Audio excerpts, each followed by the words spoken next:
Hey everyone, this is Tim from Your Six Studios. Today in this video, I'm going to show you how to reset your Xbox Series X or S if you're going to be reselling it or something.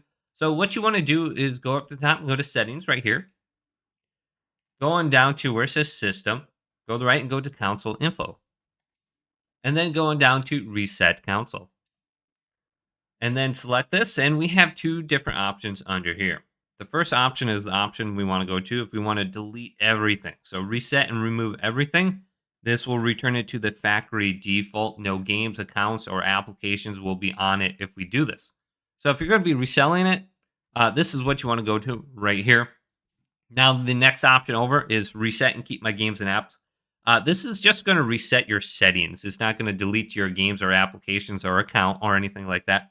But you will need to sign back in with a password. So remember your email address and password, and you should be good to go. So if you're reselling, this should take about 5 to 10 minutes, and you'll go through a restart process a couple of times, and it'll delete everything, and then you're going to be forced to sign in. So go to this if you're reselling. Hopefully this video did indeed help you out. If it did, leave it a big thumbs up and subscribe to my channel down below for more tech videos coming up next on Your Six Studios.